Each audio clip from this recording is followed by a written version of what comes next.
स्वागत है आप सभी का हमारे आपके अपने यूट्यूब चैनल पार्टी की पाठशाला में। और आज हम एक प्रैक्टिस सेट लेकर आए हैं। देखिए, यूपी टीजीटी जो आपके एग्जाम हैं वो अप्रैल और मई में प्रस्तावित हैं।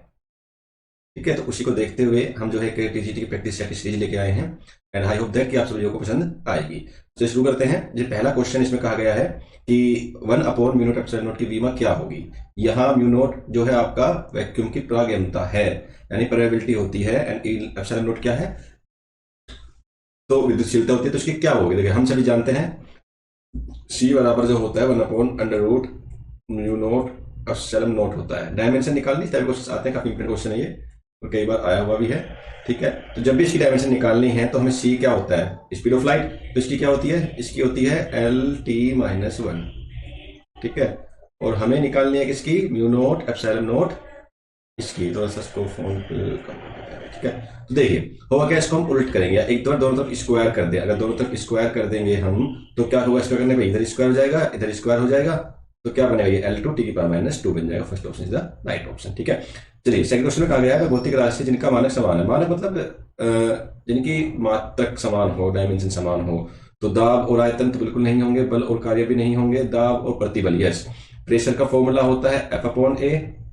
ठीक है, और प्रतिबल का फॉर्मूला भी होता है, जो स्ट्रेन होता है आपका, इसके होता है, उसका फॉर्मूला भी होता है F/A। तो इसका सही आंसर बी होगा। ठीक है, नेक्स्ट क्वेश्चन चलते हैं। नेक्स्ट क्वेश्चन में कहा गया है कि निम्न में से किन की वीमाएं समान है। तो वीमाएं समान है तो आपको वीमाएं निकाल कर देखनी पड़ेंगी, इसमें किसकी समान है किसकी नहीं है। लेकिन मैं आपको बता देता हूँ किसकी समान है किसकी नहीं है, आपको वीमाएं निकालनी पड़ेंगी। ठीक है, तो अब मुझे बताइए दाब और घनत्व। भाई दाब तो होता है F/A प्रेशर, और घनत्व होता है मास अपॉन वॉल्यूम, तो ये तो होगा नहीं। प्रतिबल अभी बताया, दाब के कुल होता है तो ये भी नहीं होगा क्योंकि विकृति की तो कोई विमा होती नहीं है। ठीक है, स्टील होता है। गुरुत्वीय विभव एंड ऊर्जा भी नहीं होगी। आपका आवेग और संवेग, देखिए आवेग क्या होता है, इंपल्स आई बराबर चेंज इन मोमेंटम होता है, ध्यान रखना दोनों की बीमा सेम होती है। चलिए नेक्स्ट क्वेश्चन देखते हैं। क्वेश्चन 4 में क्या कहा गया है। 4 में कहा गया है यदि ए और बी दो गैर शून्य सदिश हैं, ए और बी दो गैर शून्य सदिश हैं यानी कि वेक्टर नहीं है जो कि ये लगता है, तो कौन क्या होगा। एक सिंपल सा है, इसका क्या करेंगे, दोनों तरफ स्क्वायर कर लेंगे।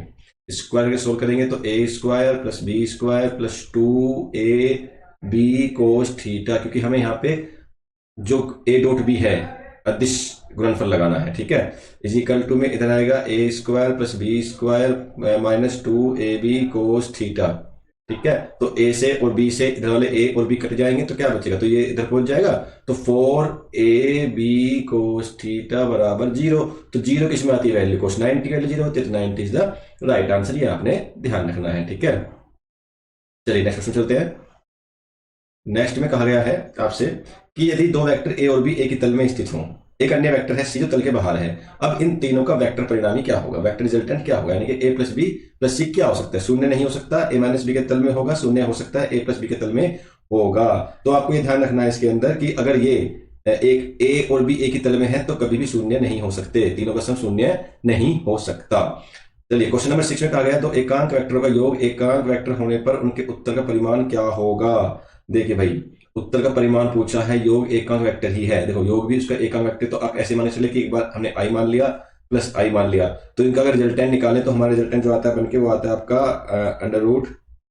√1 + 1 का स्क्वायर यानी कि √2। तो कौन सा ऑप्शन होगा, डी ऑप्शन इसमें होगा √2। ठीक है, क्वेश्चन नंबर 7 में कहा गया है, इस टाइप के क्वेश्चन जब भी आते हैं तो आपको ये देखना है कि गिवन क्या है हमें। ठीक है, उसके बाद आगे काम करना है। यदि एक 2.5 किलोग्राम लोहे की गेंद का व्यास इतना है, एल्यूमिनियम की गेंद के समान है, तो इन दोनों गेंदों के चट्टानों से गिराने पर उनके जमीन पर गिरने से ठीक पहले उनका क्या समान होगा। देखिए ग्रेविटी वाले चैप्टर में ये पढ़ाया जाता है कि भाई कोई वस्तु ऊपर से गिर रही है तो उसकी जो है उसकी जो स्पीड है वो लगातार बदलती रहती है। ठीक है, उसकी स्पीड लगातार बदलती रहती है, तो ध्यान ये रखना है कि स्पीड लगातार बदलती रहती है लेकिन आपका त्वरण सेम रहता है, जिसका मान है जी। क्यों, क्योंकि ये त्वरण बॉडी का नहीं, बॉडी के ऊपर लगता है जो अर्थ लगाती है, इसलिए ये समान बना रहता है।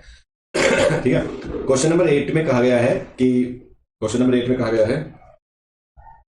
किसी गेंद को h ऊंचाई से समतल पर छोड़ा जाता है यदि परागमन गुणांक c हो। परागमन गुणांक c या e भी बोल सकते हैं, ये e है। h बार वस्तु को ऊपर नीचे जाने के बाद ऊंचाई का मान क्या होगा। इस क्वेश्चन को आप डायरेक्टली याद रखें, मैं बताऊं आपको क्यों। देखो लंबाई जाएंगे तो टाइम नहीं होता, लेकिन आपको फ्री बताता हूं मैं कि h से समतल पर छोड़ दिया जाता है तो आपका एक फॉर्मूला आता है h = h × e⁻²n।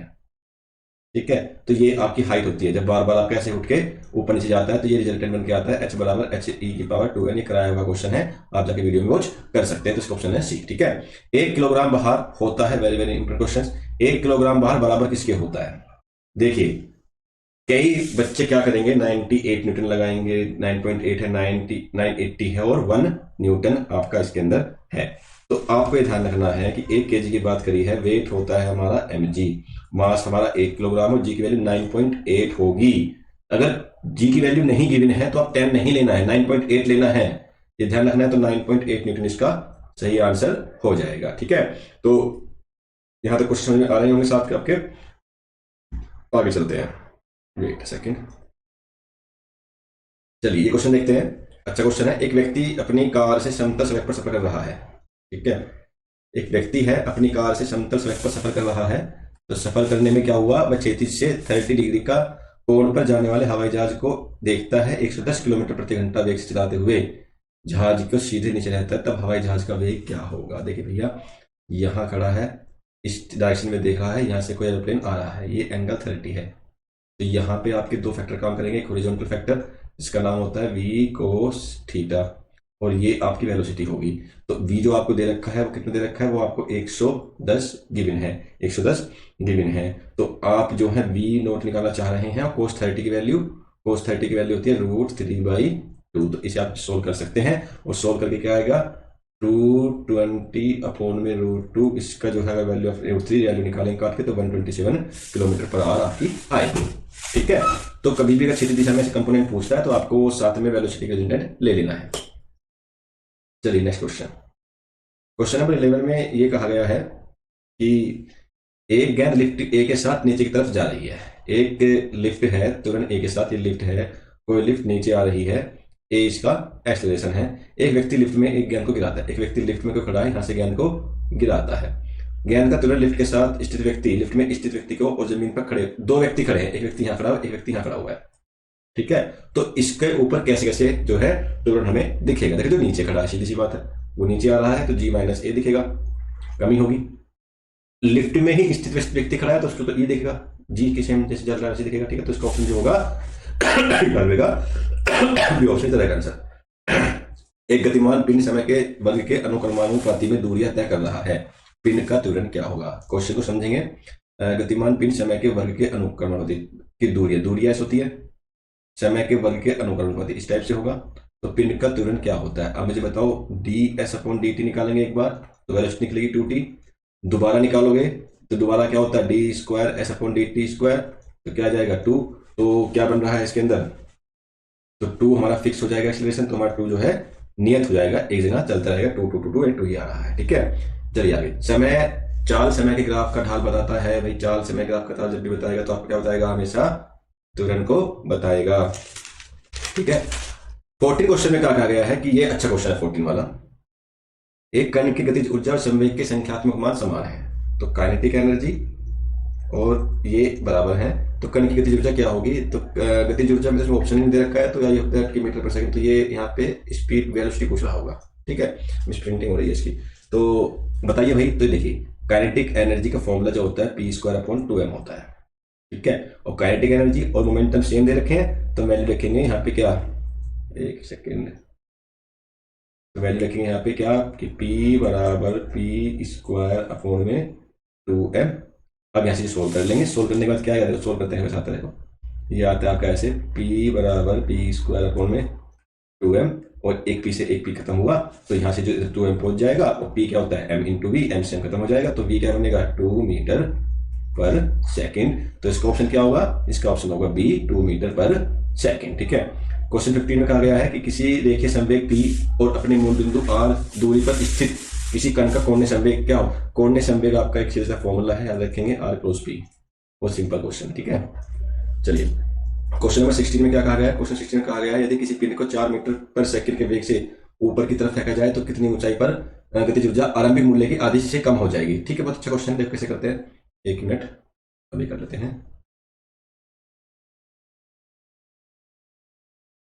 देखिए काइनेटिक एनर्जी इक्वल टू इसमें हो जाएगी आपकी पोटेंशियल एनर्जी mgh। जब ऐसा क्वेश्चन है तो ये ध्यान रखना, प्रारंभिक काइनेटिक एनर्जी का वो आधा हो रहा है, कब आधा हो रहा है? जब जो है वेलोसिटी उसकी कितनी है, 4 मीटर।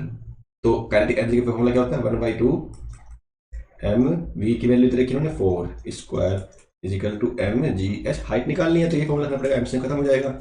जी की वैल्यू यहाँ पे 10 दे रखी है, तो क्या होगा, 4 चौक 16/2, और यहाँ पे क्या आएगा 10 इंटू में एच, 2 8 16। अच्छा इसका आधा दे रखा है भाई, इसका आधा 2 आएगा यहाँ पे 2, ठीक है, 2 चौक 8, तो 0.4 इसका आंसर आ जाएगा, 0.4, ठीक है। चलिए अगले क्वेश्चन में कहा गया है एक समान चाल से गतिमान कण का वृत्ताकार मार्ग पर कोणीय त्वरण क्या होगा। देखिए वृत्ता मार्ग कभी भी होगा, कभी भी वृत्त मार्ग होगा तो ध्यान रखना, अगर समान चाल है, समान चाल से गतिमान, तो यानी कि ए आपका 0 रहा होगा, एक्शन आपका 0 रहा होगा, ठीक है। चलिए आगे चलते हैं जी, क्वेश्चन नंबर 18 में देखते हैं। एंड एक सेकेंड आपको बताते हैं, थोड़ा सा इसको बड़ा कर लेते हैं भाई, ठीक है। चलिए देखिए एक वृत्त जिसकी त्रिज्या 1 मीटर और द्रव्यमान 4 किलो है, तो क्या गिवन है आपको, आर गिवन है 1 मीटर और एम गिवन है 4 kg, कोणीय वेग गिवन है 2 रेडियन पर सेकेंड, अभिकेंद्र बल पूछा है, तो भाई अभिकेंद्र बल का फॉर्मूला होता है, आपको मैं एफ बराबर M V square upon R होता है, तो यहाँ से निकल के आता है एम आर ओमेगा स्क्वायर। यहाँ पे वैल्यू रखो और इसको सोल्व कर लेना। तो एम की वैल्यू कितनी है, 4 है, आर की वैल्यू 1 है, 2 दूनी 4, 4 16, 16 न्यूटन आएगा। किसी पिंड का भार पृथ्वी के केंद्र पर क्या होता है, पृथ्वी के केंद्र पर जी बराबर 0 होता है, तो पिंड का भार भी 0 होता है। क्वेश्चन नंबर 20, यदि पृथ्वी की सूर्य से दूरी, वर्तमान दूरी इतनी है, तो 1 वर्ष की अवधि में क्या होगा। भाई कैलकुलस के लो वीडियो बना रखी है, जाके देख सकते हैं, वहां से 1 बाय 1 टॉपिक हमने कर रखा है, वहां भी ये क्वेश्चन करवाया हुआ है हमारा। तो इसमें आपको ध्यान क्या रखना है, इसमें आपको ध्यान ये रखना है कि फॉर्मूला होता है आपका दूरी से समय अवधि का, ये 3/2, ठीक है। तो इसे कैसे सोल्व करेंगे, तो कुछ नहीं करना है, T1 लगाओ, T2 लगाओ, इज इक्वल टू यहाँ पे R1 अपॉन में R2 और इसकी पावर 3/2 लगा दो। जो गिवन है उसको ले लो, जो नहीं है उसको रख दो। तो R1 पृथ्वी की सूर्य से दूरी, वर्तमान दूरी की वर्तमान दूरी R1 है, तो इसको तो R मान लिया, R2 दूरी नहीं है, R/4, 4 जाएगा ऊपर, ठीक है। तो 4 जब ऊपर जाएगा तो ये बनेगा आपका 4 3/2, ये कट जाएगा, तो ये आपका आंसर 8 आएगा। और T1 T2 है, तो T2 क्या जाएगा आपका 1/8 वर्ष आपका आंसर आ जाएगा, ठीक है। चलिए आगे चलते हैं, क्वेश्चन नंबर 21। अच्छा क्वेश्चन है, जियो स्टेशन का क्वेश्चन है ये, ठीक है, और टाइम पीरियड का क्वेश्चन आ जाता है कि पूछ लेता है। तो इसका एक सिंपल से ये जैसे थ्योरेटिकल क्वेश्चन है वैसे तो, कि अगर आर त्रिज्या वाली भूस्थिर कक्षा में स्थापित ज्ञान की दूरी पृथ्वी केंद्र से कितनी दूरी होगी, पृथ्वी केंद्र से कितनी होगी, तो ये सरफेस पे बोल चलता है कि यहाँ पे आर रखा हुआ है, यहाँ से यहाँ कितनी होगी। तो यहाँ से याद रखना कि हमसे 7 आर आती है, ठीक है, कितनी आती है, 7 आर आती है, क्योंकि आर इसने दी नहीं है, तो आपको ध्यान रखना है कि इसके अंदर जो आर होती है, रेडियस से जो अर्थ है वो ये होती है किलोमीटर, तो 600 किलोमीटर, ठीक है, और उतनी ये ऊपर चल रही है, तो उसके हिसाब से मल्टीप्लाई कर लेते हैं, ठीक है। चलिए आगे, क्वेश्चन नंबर 22, प्रयास पी प्रयास द्वारा प्रतिरोध को पार करने के लिए किसी मशीन का यांत्रिक लाभ क्या हुआ। कभी भी यांत्रिक लाभ निकालना हो, कभी भी यांत्रिक लाभ निकालना हो, तो यांत्रिक लाभ को हम सोल्व करते हैं कि भैया यांत्रिक लाभ, मैकेनिकल प्रॉफिट जो होगा, हमने कितना काम कितने प्रयास में किया, W/P, ठीक है। चलिए आगे, क्वेश्चन नंबर 23 में कहा गया है यदि M1 और M2 दो उपग्रह हैं, ठीक है, 2 उपग्रह दे रखे हैं, 2 उपग्रह हैं, तो कैसे करते हैं, कक्षीय वेग, पहले बात तो कक्षीय वेग का फॉर्मूला बन चाहिए, v ऑर्बिटल वेलोसिटी हमारी √g/r होती है, लेकिन g वेरिएबल, सो हम इसको फॉर्म में लेते हैं gm/r के फॉर्म में लेते हैं अंडर रूट में, तो यानी कि v ऑर्बिटल जो है हमारी 1/√r के रेसिप्रोकल होती है। तो अगर इसे निकालना है तो इसे निकालेंगे v01 अपॉन में v02 is equal to r2 upon में r1 का अंडर रूट। कौन सा ऑप्शन है, option number C is the right answer, ठीक है भाई। तो नेक्स्ट क्वेश्चन देखते हैं, किसी आवर्तकाल का आयाम, किसी आवर्तकाल का आयाम, आवर्तकाल किसी सरल आवर्ती गति का आयाम a है, आवर्तकाल t है, इसका अधिकतम तात्कालिक वेग क्या होगा, वेलोसिटी क्या होगी भाई। SHM की इक्वेशन होती है हमारी y बराबर a sin omega t plus 5 कुछ भी ले लिया, फिर से होता है, ठीक है। इसका तात्कालिक वेग यानी कि इंटेंसियस वेलोसिटी निकालनी है, तो इसको एक बार डिफरेंशिएट करना पड़ेगा। तो ये होता है a साइन का होता है cos ओमेगा t और ओमेगा आ गया बाहर। अब इसको सोल्व करो तो ये आएगा, इसकी वजह से 2π अपॉन में t, तो ये आपका तात्कालिक वेग है। तो कौन सा ऑप्शन है, सी ऑप्शन इसका, सॉरी ए ऑप्शन इसका सही है, ठीक है।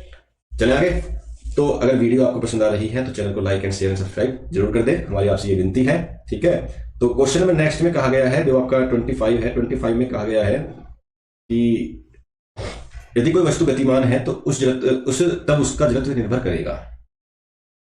आपको ध्यान रखना है कि जो इनर्शिया है वो इनर्शिया टोटली डिपेंड करती है भाई मास के ऊपर। कुछ भी क्वेश्चन पूछ ले, इनर्शिया आ गया तो मास लगाना ही लगाना है, ठीक है, तो मास ही लगाना है। आई बात समझ में, ठीक है। तो चलिए नेक्स्ट करते हैं। 26 में कहा गया है कि समान परिमाण के दो वेक्टरों का परिणामी इनमें एक के बराबर है, तब वेक्टर का कोण क्या हो। देखो दो वेक्टर हैं, परिणामी ये होता है ए बी कोस थीटा। अब आर एक के दे रखा है और दोनों बराबर आपस में, तो हम मान लें सब ये एक के बराबर, यानी ए स्क्वायर, ये भी जो है और बी भी हमारा ए है, तो यहां भी हमारा ए ही आएगा कोस थीटा। तो इसको सोल्व करेगा तो सोल्व करने के बाद जो आता है हमारा 2a square plus 2a square cos theta. यहां से 2a स्क्वायर कॉमन आ जाएगा, a स्क्वायर बराबर 2a square common 1 plus cos theta. इससे ये खत्म हो गया तो ये आ गया 1/2 और ये 1 प्लस कोस थीटा 1 जाएगा इधर तो -1/2 और -1/2 कोस की वैल्यू होती है 120 की होती है, ठीक है भाई। तो ये ध्यान रखना है। नेक्स्ट क्वेश्चन, गतिपालक चक्र। और जब गतिपालक चक्र की बात होती है तो आपके माइंड में हमेशा आ जाना चाहिए कि भाई यहाँ पे जरूर न जरूर आघूर्ण की बात हो रही होगी। तो जो हमारा बल आघूर्ण होता है, टॉर्क जो होता है वो जो तो आघूर्ण की फॉर्म में ये होता है, टॉर्क बराबर आई ओमेगा, ठीक है। अब गिवन क्या है, आपको बल आघूर्ण गिवन है यानी कि 31.4 गिवन है, आई निकालना, ओमेगा भी गिवन है आपका 4 पाई। इसे सोल्व कर लो भैया, ले लो वाला आंसर, ठीक है। सोल्व करेंगे, पाई की वैल्यू 3.14 होगी, पाई की वैल्यू 3.14 होगी, तो ये आप इसको जो है 3.14 सोल्व कर सकते हैं। तो आई थिंक इसका आंसर 2.5 का इस पर आना चाहिए। तो ये हटाया पॉइंट तो ऊपर डबल जीरो, ये हटाया पॉइंट, एक जीरो खत्म, इससे ये खत्म, तो ये 10 से करेंगे भाग तो 2.5 इसका आंसर आएगा, ठीक है। तो आई होप दैट कि आपको यहाँ तक आ रही होंगी। आगे चलते हैं, बताइए जिसमें लोहा भी तैर सकता है वह धातु कौन सी है। जिसमें लोहा भी तैर सकता है वह धातु कौन सी है, तो ऐसी धातु आपकी एक ही होती है, क्या नाम है उसका, पारा। पृष्ठ तनाव की इकाई क्या होती है, पृष्ठ तनाव की इकाई आपको ध्यान रखना, सरफेस टेंशन जब भी होगी फॉर्मूला F/L लगेगा, तो F का सेंटीमीटर, सीजीएस प्रणाली में जो मात्रक होता है वो डाइन होता है, डाइन पर सेंटीमीटर, ठीक है। 30 में कहा गया है 2 किलोवाट की पंप की एक मशीन है जो 1 मिनट में 10 मीटर कितना पंप करेगी, 1 मिनट में 10 मीटर तक कितना पंप करेगी। तो भाई पावर दे रखी है, फॉर्मूला होता है आपका W/T, लेकिन यहाँ वर्क है, हाइट की बात चल रही है, तो mgh/T लगेगा, ये ध्यान रखना। तो मैं इसका करता हूँ सोल्व, 1 मिनट इधर देखें साइड में। तो पावर दे रखी है 2 किलोवाट यानी कि 2000 वोल्ट, m आपका नहीं दिया हुआ, निकालना है, g आपका 10 है, h आपका 10 मीटर है, और टाइम आपका क्या है, टाइम कर दूं इधर, टाइम आपका 1 मिनट है, 1 मिनट मतलब 60 सेकेंड है, ठीक है। तो इस 10 जीरो से 2 जीरो खत्म, 6 दूनी 12, तो 1200 लीटर इसका आंसर आ जाएगा, ठीक है। चलिए आगे, अधिकांश पदार्थों में चुंबकीय गुण पाया जाता है, कौन से होते हैं, प्रतिचुंबकीय, अनुचुंबकीय, लौहचुंबकीय, इंग्लिश में बोलते हैं पैरामैग्नेटिक, डायमैग्नेटिक एंड फेरोमैग्नेटिक, तो फेरोमैग्नेटिक, ठीक है। क्वेश्चन नंबर 32 में कहा गया है कि रिडबर्ग कांस्टेंट दे रखा है, बामर श्रेणी की बात करनी है, श्रेणी की सीरीज की बात करते हैं, तो आपको ध्यान रखना है 5 टाइप की सीरीज होती है, ठीक है। Lyman, बामर, pasture, bracket, फुंड। तो यहाँ पे बामर की बात करी है, तो बामर की बात करी है तो आपको ध्यान रखना है, फॉर्मूला लगाना है 1/λ = एक ही फॉर्मूला होता है स्पेक्ट्रम का, 1/n2 square minus 1/n3 square. और इस तरह आप सोल्व कर सकते हैं क्वेश्चन को, ज्यादा बड़ी बात इसके अंदर नहीं है। आपको लैम्बडा निकालना है, आर भी दे रखा है 1.097 10⁻⁷, और बामर सीरीज का ध्यान रखना है, थर्ड से सेकंड पे आती है, कहाँ आती है, थर्ड से सेकंड कक्षा में आती है, स्पेस स्टेट पे आती है, तो यानी कि 1/4 माइनस 1/9 से सोल्व कर लेना है, और सोल्व करके जो उसका आंसर आएगा आई थिंक दैट 6563 एंगस्ट्रॉम आएगा, ठीक है।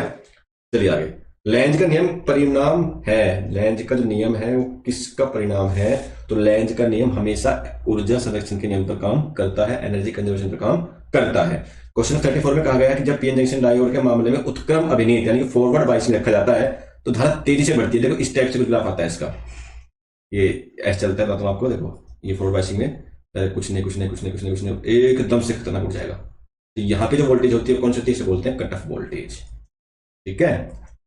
चलिए आगे, निम्नलिखित में से किसी वर्णक्रम में उच्च से निम्न आवृत्ति पर सभी आवृत्तियां होती हैं? तो इसमें आपका सतत वर्णक्रम है, तो इसमें आपका कंटिन्यूअस वर्णक्रम ही होता है। वेग प्रवणता की विमा निम्न में से किसके समान है? तो सबसे पहले तो हमें पता होना चाहिए कि वेग प्रवणता क्या होती है भाई। ठीक है, तो मैं आपको बता दूं वेग प्रवणता क्या होती है। जो वेग प्रवणता होती है आपकी, वो जब हम किसी भी डिस्टेंस से उसको डिवाइड कर देते हैं। वेलोसिटी की dimension L T minus one, इसकी एल, एल से खत्म, क्या हो गया टी माइनस वन। एक इसकी होती है, ये आपकी फ्रीक्वेंसी की होती है, क्योंकि फॉर्मूला होता है 1/टी। क्या आंसर है? आवृत्ति। ठीक है, नाभिक पदार्थ के घनत्व की कोटि किलोग्राम पर मीटर क्यूब में है। इसका आंसर है 10⁻17। इसका आंसर होगा, घनत्व होगा, डेंसिटी जो होती है 10⁻17 किलोग्राम मीटर क्यूब होती है। ठीक है, चलिए क्वेश्चन 38 में देखते हैं। यदि एक झील, अच्छी झील वाला क्वेश्चन देखो, अच्छा क्वेश्चन है ये।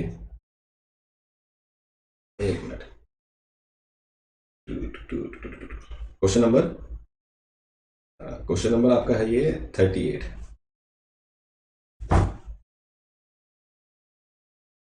ठीक है, इसमें कहा गया है कि समय कितना रहेगा। यदि एक झील बर्फ की मोटाई 10 घंटे में 20 से बढ़कर 21 सेंटीमीटर हो जाती है, तो इसके 40 सेंट से 42 कितना समय लगेगा? तो जब भी ऐसा क्वेश्चन आए तो टाइम आपको ध्यान रखना है डायरेक्टली प्रोपोर्शनल होता है x2 डिस्टेंस के स्क्वायर के और x1 डिस्टेंस के स्क्वायर। अगर जनरली बात करें तो डिस्टेंस के टाइम प्रोपोर्शनली होता है, टाइम बढ़ता है डिस्टेंस बढ़ती चली जाती है। ठीक है, तो बात करें दो केस है, तो T1/T2 लगाओगे। यहां पे देखो तो पहले क्या है, 20 से 21 है तो 21 का स्क्वायर करोगे, माइनस 20 का स्क्वायर, अपोन में 42 का स्क्वायर, माइनस में 40 का स्क्वायर। ठीक है, और T1 दे रखा है 10R। तो यहां से आपको सोल्व कर लेना है। 21 का 441 और 20 का 442 का सोल्व कर लेना है, जैसे निकलता है स्क्वायर का, और इसका सोल्व करके आएगा आंसर, वो आपका आएगा आई थिंक 40 घंटे। ठीक है, सोल्व करके बताएं, चलो सोल्व करके बताते हैं भाई। देखिए 10 T2 441 माइनस 400 अपोन 42 का स्क्वायर, ऐसे निकाल लेते हैं भाई। देखो छोटी बताऊं, इसका करो स्क्वायर, 2 दूनी 4, फिर इसकी मल्टीप्लाई 4 दूनी 8, 8 दूनी 16, बचा 1, फिर इसका करो 4 का स्क्वायर, 4 चौक 16 प्लस 1 कितना हो गया? 17। तो ये आएगा 1764 माइनस 1600। इसे सोल्व करोगे तो ऊपर आएगा 41, नीचे क्या आएगा? 10 में से 4 गए 6, और ये 4 का 4 ही आएगा, 6 का 6 ही आएगा, और ये 1 आएगा।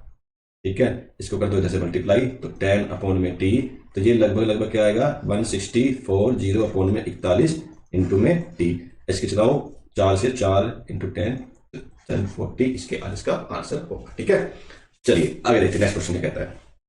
नेक्स्ट क्वेश्चन में कहा गया है कि 39 में केल्विन स्केल पर 0 डिग्री सेल्सियस का सही मान होता है। देखिए बहुत सारी बुक जो है इसको भी लिखती हैं, इसको भी बताती है, 273 से माइनस कर दो, इसको बताती है, लेकिन सही आंसर इसका है 273.16 केल्विन।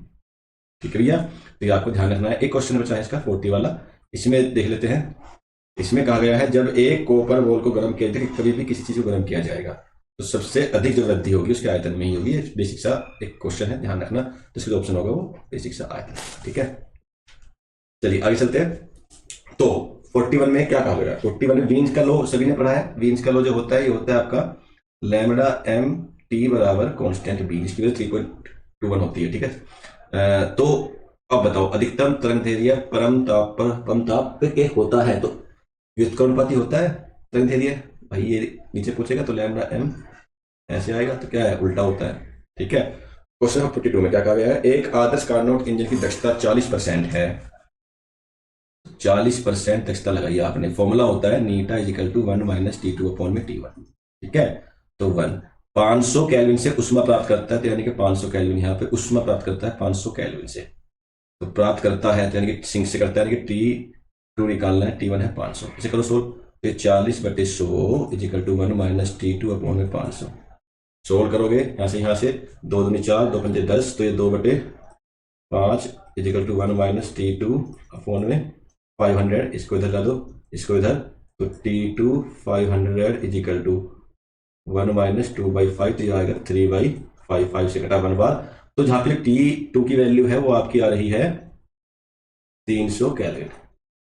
ठीक है, तो ध्यान रखना। अगला बार क्वेश्चन क्या कहा गया है इसने? अगले कहा है 50% कर दी जाए तो क्या ताप प्राप्त करेगा। ठीक है, तो इसमें सीधे सीधे यही कंसेप्ट आपको दोबारा रखना है, और इसमें क्या करना है आपकी बार नीटा की जगह, तो नीटा है 50% 50 इंटू 100 रखना है, यानी कि 1/2 रखना है। 1 माइनस T2 आपका 300 है, T1 निकाल लेना है। ठीक है, तो आई थिंक इसका जो आंसर आएगा वो 700 के आसपास यानी 6K आता है।